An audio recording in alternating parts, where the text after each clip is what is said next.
ഈ ഒരു ദുരന്തം മാത്രമല്ലല്ലോ, ഈ ഭാഗത്ത് നിരവധി അപകടങ്ങൾ ഉണ്ടായിട്ടുണ്ട്.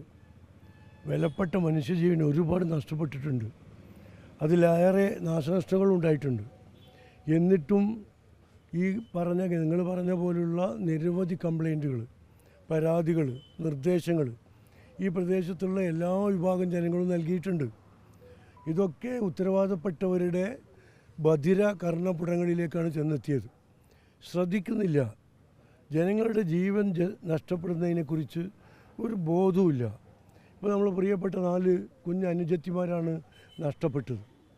അപ്പോഴാണ് ട്രാൻസ്പോർട്ട് വകുപ്പ് മന്ത്രി വന്നു നോക്കി പറയുന്നത് റോഡ് ശരിയല്ല. ഇത് നേരത്തെ ഇവിടുത്തെ ജനങ്ങൾ പറഞ്ഞതാണ്. മാസങ്ങൾക്ക് വർഷങ്ങൾക്ക് മുമ്പ് ഇത് ബോധ്യപ്പെടുത്തിയതാണ്. എന്നിട്ട് അതെന്താണ് എന്നൊന്ന് പരിശോധിക്കാനോ അതിനെങ്ങനെ പരിഹാരം കാണണം എന്നതിനെക്കുറിച്ച് ആലോചിക്കാനോ ഈ ഭരണകൂടം തയ്യാറായില്ല. ഉത്തരവാദിത്തപ്പെട്ടവർ തയ്യാറായില്ല.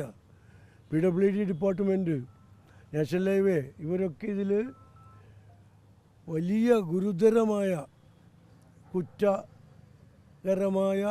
നിലപാടാണ് സ്വീകരിച്ചത്. ഒരു സംശയം വേണ്ട. സത്യത്തിൽ ഈ മരണത്തിനൊക്കെ ഉത്തരവാദികൾ ഈ ബന്ധപ്പെട്ട ഡിപ്പാർട്ട്മെൻറ്റാണ് എന്ന് പറഞ്ഞാൽ ഒരു തെറ്റുമില്ല. ഇതൊക്കെ പരിഹരിക്കാവുന്നതേ ആയിരുന്നുള്ളൂ. ഒരുപാട് ആളുകൾ നമ്മുടെ ഇടയിൽ നിന്ന് പെട്ടെന്ന് പോയി മറഞ്ഞതിന് കാരണം ഇവരാണ്. ഒരുപക്ഷേ ദൈവത്തിൻ്റെ വിധിയാണ് എന്നൊക്കെ പറയാം. എന്നാൽ പോലും നമ്മൾ ആഗ്രഹിക്കുകയാണ് ഇങ്ങനെ ആയിരുന്നില്ല ഈ റോഡെങ്കിൽ അവരൊക്കെ ഇപ്പോഴും നമ്മളെ കൂടെ ഉണ്ടായിരുന്നു എന്നൊരു ചിന്ത നമ്മുടെയൊക്കെ മനസ്സിലേക്ക് ഓടിയെത്തുകയാണ്. നിങ്ങൾ ആലോചിച്ച് നോക്കുക, ആ കുടുംബങ്ങളിലെ 4 കുടുംബങ്ങളിലെ കുട്ടികളുടെ സ്ഥിതി, ആ കുടുംബത്തിൻ്റെ സ്ഥിതി എന്തൊരു ദയനീയമാണ്. സ്കൂൾ വിട്ട് വരുന്ന കുട്ടികൾ ഇപ്പോൾ വീട്ടിലെത്തും, ഞങ്ങളോടൊപ്പം ചേരും എന്ന് പ്രതീക്ഷിച്ച് വീട്ടിൽ നിൽക്കുന്ന ആളുകൾ. ഒരു ഉമ്മ ഒരു കുട്ടിയെ പ്രതീക്ഷിച്ച് ബസ് സ്റ്റോപ്പിൽ നിൽക്കുകയാണ്. അവിടെ കൺമുമ്പിൽ വെച്ചാണ് സംഭവിക്കുന്നത്. അപ്പോൾ ഇത്രയും കുറ്റകരമായ അനാസ്ഥ കാണിച്ച ഒരു ഡിപ്പാർട്ട്മെൻറ്റിനെ അതിൻ്റേതായ ശിക്ഷ നൽകേണ്ടത് അനിവാര്യമാണ്. സംസ്കാര ബോധമുള്ള പരിഷ്കൃത സമൂഹത്തിൽ മാതൃകാപരമായ ശിക്ഷ ഈ ഇത്തരം സാഹചര്യങ്ങൾക്ക് ഉത്തരവാദിയായവർക്കെതിരെ എടുക്കണം. അതിൻ്റെ ആദ്യഘട്ടം എന്ന നിലക്ക് മരണപ്പെട്ടു പോയ കുട്ടികളുടെ കുടുംബങ്ങൾക്ക് നഷ്ടപരിഹാരം നൽകണം. ആരുടെ അനാസ്ഥ കൊണ്ടാണോ, ആരുടെ കുറ്റകരമായ പ്രവർത്തനങ്ങൾ കൊണ്ടാണോ, ആരുടെ നിസ്സംഗത കൊണ്ടാണ് ഇത് സംഭവിച്ചത്, അവരിൽ നിന്ന് നഷ്ടപരിഹാരം ഈടാക്കി ഈ വേദനിക്കുന്ന, പ്രയാസപ്പെടുന്ന ഏറ്റവും ഈ 4 കുട്ടികളും നിരാലംബ കുടുംബത്തിലെ, പാവപ്പെട്ട കുടുംബത്തിലെ, ദരിദ്ര കുടുംബത്തിലെ അംഗങ്ങളാണ്. ഈ കുട്ടികളെ പഠിച്ചു വരുന്ന ഈ കുട്ടികളെ വെച്ചുകൊണ്ട് ഒരുപാട് സ്വപ്നങ്ങൾ നെയ്ത കുടുംബങ്ങളാണ്.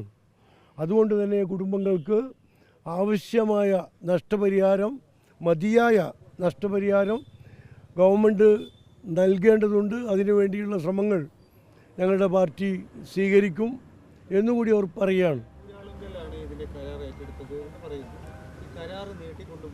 ഇതുവരെ റോഡിന്റെ പണി പൂർത്തിയായിട്ടില്ല എന്ന് പറഞ്ഞിട്ട് നീട്ടിക്കൊണ്ടുപോയി നാഷണൽ ഹൈവേ അതോറിറ്റി കൈമാറിയിട്ടുമില്ല എന്നാണ് പറയുന്നത്. സർക്കാർ അവരല്ലേ അത്. അതുകൊണ്ടാണ് പറയുന്നത്, ആരാണ് കോൺട്രാക്ടർ എന്നല്ല പ്രശ്നം. കോൺട്രാക്ടർ എ ആകാം, ബി ആകാം. പക്ഷെ അത് നിയന്ത്രിക്കേണ്ടതും നോക്കി നടത്തേണ്ടതും ഉത്തരവാദിത്തങ്ങൾ നിർവഹിച്ചിട്ടുണ്ടോ എന്ന് ശ്രദ്ധിക്കേണ്ടതും ഉത്തരവാദിത്തപ്പെട്ട ഡിപ്പാർട്ട്മെൻറ്റും ഗവൺമെൻറ്റുമാണ്. അപ്പോൾ ഏത് ആയിരുന്നാലും ഉത്തരവാദിത്തപ്പെട്ട ആളുകൾ ആരാണെന്ന് കണക്കാക്കി അവരിൽ നിന്ന് നഷ്ടപരിഹാരം ഈടാക്കി ആദ്യപടി എന്ന നിലക്ക് ഈ കുടുംബങ്ങൾക്ക് നൽകണം. കാലവിളംബം കൂടാതെ, കാലതാമസം കൂടാതെ.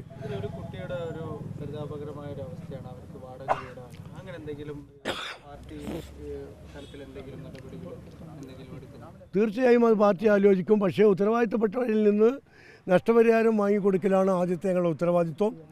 ആരാണോ ഈ ഒരു അപകടത്തിലും ഈ ദുർസ്ഥിതിക്കും സാഹചര്യം ഉണ്ടാക്കിയത് അവർക്ക് മതിയായ ശിക്ഷ നൽകണം. അവരിൽ നിന്ന് മതിയായ കോമ്പൻസേഷൻ ഈടാക്കി ഈ കുടുംബങ്ങൾക്ക് കാലവിളംബം കൂടാതെ, താമസം കൂടാതെ പെട്ടെന്ന് കൊടുക്കണം. ഉത്തരവാദിത്തപ്പെട്ടവരെ പാർട്ടി നേതൃത്വം ഉടനെ സമീപിച്ച് അതിനുവേണ്ടിയുള്ള ശ്രമങ്ങൾ ആരംഭിക്കും.